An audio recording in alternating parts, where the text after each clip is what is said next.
Hello everyone, welcome back to Sahana Kishore vlog. ನನ್ನ ವ್ಲಾಗಲ್ಲಿ ಎಲ್ಲರಿಗೂ ಕೂಡ ದಪ್ಪ ಆಗಿದ್ದೀವಿ, ಯಾವ ರೀತಿ ಸಣ್ಣ ಆಗಬೇಕು, ಏನಾದರೂ ಒಂದು ಟಿಪ್ಸ್ ಕೊಡಿ ಅಂತ ಕೇಳ್ತಾಯಿದ್ರು. ಬಟ್ ಇನ್ನು ಕೆಲವೊಬ್ಬರು ನಾವು ಸಣ್ಣ ಇದ್ದೀವಿ, ಯಾವ ರೀತಿ ದಪ್ಪ ಆಗಬೇಕು ಅಂತೇಳಿ ಟಿಪ್ಸ್ ಕೊಡಿ ಅಂತಲೂ ಕೂಡ ಕೇಳ್ತಾಯಿದ್ರು. ಆದ್ದರಿಂದ ನಾನು ಮಾಡಿರೋಂಥ ಒಂದು ಪೌಡರಿಂದ ದಪ್ಪನೂ ಕೂಡ ಆಗ್ಬೋದು, ಹಾಗೆ ಸಣ್ಣನೂ ಕೂಡ ಆಗ್ಬೋದು ಅಂತ ಹೇಳಿದ್ಮೇಲೆ ಎಲ್ಲರೂ ಕೂಡ ಈ ಒಂದು ಪೌಡರ್ನ ತೊಗೊಂಡು ಯೂಸ್ ಮಾಡ್ತಾ ಇದ್ದಾರೆ. ಅದ್ರ ಜೊತೆಗೆ ನಾನು ಇನ್ನೂ ಒಂದು ಇಂಪಾರ್ಟೆಂಟ್ ಆದಂಥ ಒಂದು ರೆಮಿಡಿನ ತಿಳಿಸ್ಕೊಡ್ತಾ ಇದ್ದೀನಿ. ಯಾವ ರೀತಿ ತಿಳಿಸ್ತಾ ಇದ್ದೀನಿ ಅಂದರೆ, ಸಣ್ಣ ಆಗಿರೋರು ದಪ್ಪ ಆಗೋದು ಯಾವ ರೀತಿ ಅನ್ನೋದ್ರ ಬಗ್ಗೆ ಇವತ್ತೊಂದು ವೀಡಿಯೋದಲ್ಲಿ ತಿಳಿಸ್ಕೊಡ್ತಾ ಇದ್ದೀನಿ. ಅಂದರೆ ಒಂದು 3-4 ಡೇಸಿಂದ ನಾನು ವೀಡಿಯೋನೇ ಹಾಕೋಕ್ಕಾಗಿಲ್ಲ. ಏನಕ್ಕೆ ಅಂದರೆ ನೀವೇ ನೋಡ್ತಾ ಇರ್ಬೋದು, ತುಂಬಾ ಇವಾಗ ಬ್ಯುಸಿ ಆಗಿಬಿಟ್ಟಿದ್ದೀನಿ. ನಾನು ಬ್ಯುಸಿ ಆಗೋದಕ್ಕೆ ಕಾರಣವೇ ನೀವು. ಯೂಟ್ಯೂಬ್ ಮಾಡಿಕೊಂಡು ಒಂದು ಲಾಗ್ ಮಾಡ್ಕೊಂಡಿರೋಣ ಅಂತ ಅಂದ್ಕೊಂಡಿದ್ದೆ, ಬಟ್ ಬಿಸ್ನೆಸ್ ಮಾಡೋ ಥರ ಮಾಡಿಬಿಟ್ರಿ. ತುಂಬಾ ಥ್ಯಾಂಕ್ ಯು. ಇಷ್ಟು ಮಟ್ಟಿಗೆ ನಾನು ಮಾಡ್ತಾಯಿದ್ದೀನಿ ಅಂತಂದರೆ ಎಲ್ಲದಕ್ಕೂ ಕೂಡ ನಿಮ್ಮ ಸಪೋರ್ಟೇ. ನಾವು ಕೊಡೋಂಥ ಕೊರಿಯರು ಒಂದು 2-3 ದಿನ ಲೇಟ್ ಆದರೂ ಪರವಾಗಿಲ್ಲ ನಮಗೆ ಕೊಡಿ ಅಂತ ಹೇಳಿ ಇಸ್ಕೊತಾ ಇದ್ದೀರಾ. ಏಕೆಂದರೆ ಅಲೋವೆರಾ ಜೆಲ್ಲು ಒಂದು 30 kg ಬೇಕು ಅಂದರೆ ನಿಜವಾಗ್ಲೂ ಸಿಗೋಲ್ಲ ಅಂತ ಹೇಳಿ ನಾವು ಹೇಳಿದ್ಮೇಲೆ ಅರ್ಥ ಮಾಡಿಕೊಂಡು ನಿಮ್ಗೆ ಯಾವಾಗಾಗುತ್ತೋ ಆವಾಗಲೇ ಮಾಡಿ ಕೊಡಿ ಅಂತೇಳಿ ನನಗೆ ಸಪೋರ್ಟ್ ಮಾಡ್ತಾಯಿದ್ದೀರಾ. ಅದರಿಂದ ಒಂದು 5-5 kg ಸಿಕ್ಕಿದ್ರೂ ತಕ್ಷಣವೇ ಮಾಡಿ ನಾವು ಕೊರಿಯರ್ ಮಾಡ್ತಾಯಿದ್ದೀವಿ. ಹಾಗೆ ಅದ್ರ ಜೊತೆಗೆ ಪೌಡರ್ ಕೂಡ ಅಷ್ಟೇ 1 kgನೇ ತೊಗೋತಾ ಇದ್ದೀರಾ. ಬಟ್ಟೆನೂ ಕೂಡ ತೊಗೋತಾ ಇದ್ದೀರಾ. ಬಟ್ಟೆನೂ ಅಷ್ಟೇ ಒಬ್ಬೊಬ್ಬರು 4 ಜೊತೆ 5 ಜೊತೆ ಈ ಥರ ಬುಕ್ ಮಾಡಿ ತೊಗೊಂಡಿದ್ದೀರಾ. Thank you so much. ಏಕೆಂದರೆ ನೀವು ಎಲ್ಲೆಲ್ಲಿದ್ದೀರಾ ಅನ್ನೋದು ನಮಗೆ ಗೊತ್ತಿಲ್ಲ. ಉಡುಪಿಯಿಂದ ತೊಗೊಂಡಿದ್ದೀರಾ, ಪುಣೆಯಿಂದ ನಮ್ಮ ಬಟ್ಟೆನ ತೊಗೊಂಡಿದ್ದೀರಾ. ಅದು ಅಲ್ಲದೆ ಗೋಕರ್ಣ ಮತ್ತು ಮಲ್ಪೆ ಈ ಥರ ಒಂದು ಪ್ಲೇಸ್ಗಳಲ್ಲಿ, ಮಂಗಳೂರು ಇಲ್ಲಿರೋರೆಲ್ಲ ನಮಗೆ ಅವ್ರು ಯಾರಂತ ಗೊತ್ತಿಲ್ಲ. ಬರೀ ನಮ್ಮನ್ನ ಯೂಟ್ಯೂಬಲ್ಲಿ ಮಾತ್ರ ನೀವು ನೋಡಿರೋದು. ಆದರೂ ಕೂಡ ನಮ್ಮ ಮೇಲೆ ನಂಬಿಕೆ ಇಟ್ಕೊಂಡು ಇಷ್ಟೆಲ್ಲ ತೊಗೋತಾ ಇದ್ದೀರಲ್ವ, ಆ ಒಂದು ಇದನ್ನು ಮಾತ್ರ ನಾನು ಯಾವಾಗಲೂ ನೆನೆಸ್ಕೋತೀನಿ. ಏಕೆಂದರೆ ನಾನು ಆ ಮಾಮೂಲಿ ಲಾಗ್ ಮಾಡಿಕೊಂಡು ಯಾವುದಾದ್ರೂ ಒಂದು ಸ್ವಲ್ಪ ಅರ್ನಿಂಗ್ಸ್ ಅನ್ನೋದು ಮಾಡಬೇಕಲ್ವ ನಾವು ಕೂಡ ಅಂತ ಯೂಟ್ಯೂಬ್ ಸ್ಟಾರ್ಟ್ ಮಾಡ್ಕೊಂಡಿದ್ದು. ಬಟ್ ಈ ಥರ ಮಟ್ಟಿಗೆ ನಾನು ಬಿಸ್ನೆಸ್ ಮಾಡೋ ಮಟ್ಟಿಗೆ ಮಾಡಿಕೊಟ್ಟಿದ್ದು ನೀವೇ. ಇದೇ ಥರನೇ ಇನ್ನೂ ಕೂಡ ನನಗೆ ಸಪೋರ್ಟ್ ಮಾಡಿ. ಇನ್ನೂ ಕೂಡ ನಾನು ಬೆಳೆಯೋಕ್ಕೆ ನಿಮ್ಮ ಸಹಕಾರ ಬೇಕೇ ಬೇಕು. ಆಲ್ರೆಡಿ ಕ್ರೀಮ್ಗೆಲ್ಲ ಯಾರ್ಯಾರು ವೆಯ್ಟ್ ಮಾಡಿದ್ರು ಎಲ್ಲರಿಗೂ ಕೂಡ ರೆಡಿಯಾಗಿ ಆಲ್ರೆಡಿ ಡಿಸ್ಪ್ಯಾಚ್ ಕೂಡ ಆಗಿ ಕೊರಿಯರ್ಗೂ ಕೂಡ ತಲುಪಿದೆ. ಇವಾಗ ಎಲ್ಲರಿಗೂ ಕೂಡ ಬರುತ್ತೆ. ಆಲ್ಮೋಸ್ಟ್ ಎಲ್ಲ ಬ್ಯಾಚು ಕೂಡ ಇವಾಗ ಕಂಪ್ಲೀಟ್ ಆಗಿ ಇವಾಗ ಹೊಸ ಬ್ಯಾಚ್ ಸ್ಟಾರ್ಟ್ ಆಗ್ತಾಯಿದೆ. ಒಂದು 6-7 ಬ್ಯಾಚ್ ಮಾಡಿದ್ದೀವಿ ಕ್ರೀಮ್ದೇ. ಅದ್ರದ್ದು ಬ್ಯಾಚ್ ಇವಾಗ ಅಂದರೆ ತಿಳಿಸ್ಬೇಕಲ್ವ ನಾವು ಅಂತೇಳಿ ಯಾರ್ಯಾರು ಪೆಂಡಿಂಗ್ ಇತ್ತೋ ಎಲ್ಲರದ್ದು ಕೂಡ ಕ್ಲಿಯರ್ ಆಗಿದೆ. ಇವಾಗ ಬನ್ನಿ ನಾನು ಸಣ್ಣ ಇರೋರು ಯಾವ ರೀತಿ ದಪ್ಪ ಆಗ್ಬೋದು ಅಂತ ತಿಳಿಸ್ಕೊಡ್ತೀನಿ. ಇದು ಶತಾವರಿ ಪುಡಿ ಅಂತೇಳಿ ನೀವು ಮಾಡ್ಕೋಬೇಕು. ಇದು ಶತಾವರಿ ಅಂತೇಳಿ ಗಿಡ. ಇದ್ರ ಕೆಳಗಡೆ ನೋಡಿ ಸೇಮ್ ಮೂಲಂಗಿ ಬರುತ್ತಲ್ವ, ಅದೇ ಥರನೇ ಬರುತ್ತೆ. ಬಟ್ ಉದ್ದುದ್ದ ಇರುತ್ತೆ, ಸಣ್ಣ ಸಣ್ಣಗಿರುತ್ತೆ. ಈ ಒಂದು ಗೆಡ್ಡೆನ ಒಣಗಿಸಿ ಪುಡಿ ಮಾಡಿಕೊಂಡು ಈ ಒಂದು ಪುಡಿನ ನೀವು ಹಾಲಲ್ಲಿ ಹಾಕ್ಕೊಂಡು ಕುಡಿಬೇಕು ದಪ್ಪ ಆದವರು.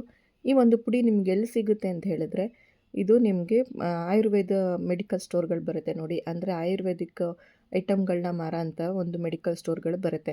ಆಯುರ್ವೇದ ಹಾಸ್ಪಿಟಲ್ ಎಲ್ಲಿರುತ್ತೋ ಅಲ್ಲಿ ಆಯುರ್ವೇದ ಮೆಡಿಕಲ್ ಸ್ಟೋರ್ಗಳು ಇರುತ್ತೆ, ಅಲ್ಲಿ ಸಿಗುತ್ತೆ. ಶತಾವರಿ ಪೌಡರ್ ಕೊಡಿ ಅಂತ ಕೇಳಿದ್ರೆ ಅವರು ಕೊಡ್ತಾರೆ. ಈ ಒಂದು ಪೌಡರ್ನ ನೀವು ಹಾಲಲ್ಲಿ ಹಾಕ್ಕೊಂಡು ಮಿಕ್ಸ್ ಮಾಡಿ ಕುಡಿಯೋದ್ರಿಂದ ನೀವು ತುಂಬ ಹೆಲ್ತಿಯಾಗೇ ನೀವು ವೆಯ್ಟ್ನ ಗೇನ್ ಮಾಡ್ಕೋಬೋದು. ಅಂದರೆ ದಪ್ಪ ಆಗಬೇಕು ಅಂತಂದರೆ ಸುಮ್ಮನೆ ಏನೋ ಒಂದು ತಿಂದ್ಬಿಟ್ಟು ಆರೋಗ್ಯ ಹಾಳು ಮಾಡ್ಕೊಳ್ಳೋದು ಬದಲು ಈ ಥರ ಒಂದು ಹೆಲ್ತಿಯಾದಂಥ ಒಂದು ಐಟಮ್ಗಳನ್ನ ತೊಗೊಂಡು ನೀವು ದಪ್ಪ ಆಗ್ಬೋದು. ಈ ಒಂದು ಪೌಡರು ನಿಮಗೆ ಆಯುರ್ವೇದ ಮೆಡಿಕಲಲ್ಲಿ ಸಿಗುತ್ತೆ. ಹಾಗೆಯೇ ನೀವು ಪನ್ನೀರ್ ಕೂಡ ಅಷ್ಟೇ. ನಿಮಗೆ ಪನ್ನೀರ್ ಗ್ರೇವಿ ಆಗಿರ್ಬೋದು, ಅಥವಾ ಪನ್ನೀರ್ನ ಹಂಗೇ ಪೆಪ್ಪರ್ ಮತ್ತು ಸಾಲ್ಟ್ ಎಲ್ಲ ಹಾಕಿ ಸ್ವಲ್ಪ ಫ್ರೈ ಮಾಡಿ ತೊಗೊಳ್ಳೋದಾಗಿರ್ಬೋದು. ಈ ಥರನೂ ಕೂಡ ನೀವು ಮಾಡ್ಬೋದು. ಹಾಗೆಯೇ ಮೊಟ್ಟೆಲಿ ಮೇನಾಗಿ ಎಗ್ ವೈಟ್ ಮಾತ್ರ ತಿಂತಾರೆ ಎಲ್ಲರೂ. ನೀವು ಒಳಗಡೆ ಇರೋಂಥ ಭಂಡಾರನೂ ಕೂಡ ತಿನ್ನಬೇಕು ದಪ್ಪ ಆದವರು.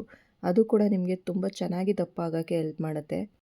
ನೆಕ್ಸ್ಟು ಶೇಂಗಾ ಅಂದರೆ ಕಡಲೆಕಾಯಿಯು ಅಷ್ಟೇ. ನೀವು ವೆಯ್ಟ್ ಗೇನ್ ಆಗಬೇಕಂದ್ರೆ ತುಂಬಾ ಒಳ್ಳೆಯದು. ಇದು ಬಡವರ ಬಾದಾಮಿ ಅಂತಲೇ ಕರೀತಾರೆ ನೋಡಿ. ಬಾದಾಮಿ ಅಷ್ಟೇ ಪವರ್ ಇದರಲ್ಲೂ ಕೂಡ ಇರುತ್ತೆ. ನೀವು ಇದನ್ನು ಕೂಡ ಇಷ್ಟಪಟ್ಟು ತಿಂತೀವಿ ಅನ್ನೋರು ಇದನ್ನು ಕೂಡ ತಿನ್ಬೋದು. ಹಾಗೆ ನೆಕ್ಸ್ಟು ಪಚ್ಚಬಾಳೆ ಹಣ್ಣು ಚುಕ್ಕಿ ಹೊಡೆದಿರುತ್ತೆ ನೋಡಿ, ಆ ಒಂದು ಹಣ್ಣನ್ನ ನೀವು ತಿನ್ನಬೇಕು. ಅದರಿಂದನೂ ಕೂಡ ನಿಮ್ಮ ವೆಯ್ಟು ಚೆನ್ನಾಗಿ ಗೇನ್ ಆಗುತ್ತೆ.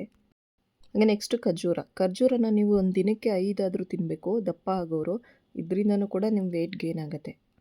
ಅಂದರೆ ಇದು ತುಂಬಾ ಒಳ್ಳೆಯದು ಡ್ರೈ ಫ್ರೂಟ್ಸ್ಗಳಲ್ಲಿ ದಪ್ಪ ಆಗೋದಕ್ಕೆ.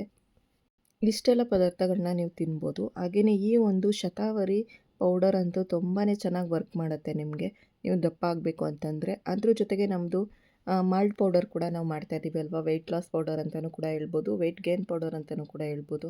ಅದನ್ನು ಕೂಡ ನೀವು ಯೂಸ್ ಮಾಡ್ಕೋಬೋದು. ಅದನ್ನು ಯಾವ ಟೈಮಲ್ಲಿ ತೊಗೋಬೇಕಂತ ಬೇಕಾದ್ರೆ ನಾನು ನಿಮಗೆ ತಿಳಿಸ್ಕೊಡ್ತೀನಿ. ಹಾಗೆಯೇ ಇನ್ನೂ ಕೆಲವೊಂದು ಅಭ್ಯಾಸಗಳನ್ನ ನೀವು ಮಾಡ್ಕೋಬೇಕಾಗತ್ತೆ. ಯೋಗನೂ ಕೂಡ ಮಾಡಬೇಕು. ನೀವು ಅನ್ಕೋಬೋದು ನಾವು ಸಣ್ಣನೇ ಇದ್ದೀವಲ್ವ, ಏನಕ್ಕೆ ಯೋಗ ಮಾಡಬೇಕಂತ. ಬಟ್ ನೀವು ದಪ್ಪ ಆಗಬೇಕು ಅಂತಂದರೆ ನಿಮ್ಮ ಫುಲ್ ಬಾಡಿ ನಿಮಗೆ ನೋಡೋದಕ್ಕೆ ಚೆನ್ನಾಗಿ ಕಾಣಿಸ್ಬೇಕು, ಆ ಥರ ದಪ್ಪ ಆಗಬೇಕಲ್ವ ಆರೋಗ್ಯವಾಗಿ. ಅದರಿಂದ ನೀವು ಯೋಗ ಮಾಡಬೇಕು. ಅಂದರೆ ಕೆಲವೊಬ್ರಿಗೆ ಏನಾಗುತ್ತೆ, ಬರೀ ಕೈಗಳು ಮಾತ್ರ ದಪ್ಪ ಅನಿಸುತ್ತೆ, ಇನ್ನು ಕೆಲವೊಬ್ಬರಿಗೆ ಹೊಟ್ಟೆ ಮಾತ್ರ ದಪ್ಪ ಅನಿಸುತ್ತೆ. ಈ ರೀತಿ ಆಗಬಾರ್ದಲ್ವಾ? ಅದರಿಂದ ನಿಮಗೆ ಒಂದೇ ಲೆವೆಲ್‌ಗೆ ನೀವು ದಪ್ಪ ಆಗಬೇಕು ಅಂತ ಹೇಳಿದ್ರೆ ನೀವು ಯೋಗ ಕೂಡ ಮಾಡಬೇಕು. ಅದ್ರ ಜೊತೆಗೆ ಹೆಲ್ತಿಯಾದಂಥ ಫುಡ್‌ಗಳನ್ನ ತಗೋಬೇಕು. ಆಮೇಲೆ ಊಟ ಮಾಡ್ತೀವಿ ಅಂತ ಅಂದರೆ ನಾವು ದಪ್ಪ ಆಗಬೇಕು ಅಂತೇಳಿ ಒಂದೇ ಸ್ವಲ್ಪ ಜಾಸ್ತಿನೇ ತೊಗೊಂಡು ಊಟ ಮಾಡೋದು. ಅಂದರೆ ಒಂದೇ ಸತಿಗೆ ಜಾಸ್ತಿ ಒಂದು ತಟ್ಟೆ ತುಂಬ ಅನ್ನ ಹಾಕ್ಕೊಂಡು ಊಟ ಮಾಡೋದು, ಆ ಥರ ಮಾಡೋಕ್ಕೆ ಹೋಗಬಾರ್ದು. ಅಂದರೆ 1 ಅವರ್‌ಗೆ 2 ಅವರ್‌ಗೆ ನಾವೇನಾದರೂ ತಿಂತಾ ಇರಬೇಕು. ಈ ರೀತಿ ನಾವು ಬ್ಯಾಲೆನ್ಸ್ ಮಾಡ್ತಾ ನಮ್ಮದು ವೆಯ್ಟ್‌ನ ಗೇನ್ ಮಾಡ್ಕೋಬೇಕು. ಹಾಗೆಯೇ ನಾವು ತಿನ್ನೋ ಅಂಥ ಫುಡ್ಡಲ್ಲಿ ಕ್ಯಾಲೋರಿ ಎಷ್ಟಿದೆ ಅನ್ನೋದನ್ನು ನೋಡ್ಕೋಬೇಕು. ಒಂದು ಸ್ವಲ್ಪ ಜಾಸ್ತಿ ಕ್ಯಾಲರಿ ಇರೋಂಥ ಫುಡ್‌ಗಳನ್ನ ತಿನ್ನಬೇಕು. ಅಂದರೆ ಇವಾಗ ಹಾಲಲ್ಲಿ ಮಾಡಿರೋಂಥ ಐಟಮ್ಗಳಾಗಿರ್ಬೋದು, ಹಾಗೆಯೇ ಬೆಲ್ಲ ತಿನ್ನೋದಾಗಿರ್ಬೋದು, ಹಾಗೆ ತುಪ್ಪ, ಈ ರೀತಿ ಒಂದು ಕ್ಯಾಲೋರಿ ಜಾಸ್ತಿ ಇರೋಂಥ ಐಟಮ್ಗಳನ್ನ ನಾವು ಜಾಸ್ತಿ ಬಳಸಬೇಕು. ಈ ರೀತಿಯಾಗಿ ಸಿಂಪಲ್ಲಾಗಿ ಒಂದು ರೆಮಿಡಿಗಳನ್ನ ನಿಮಗೆ ತಿಳಿಸಿದ್ದೀನಿ.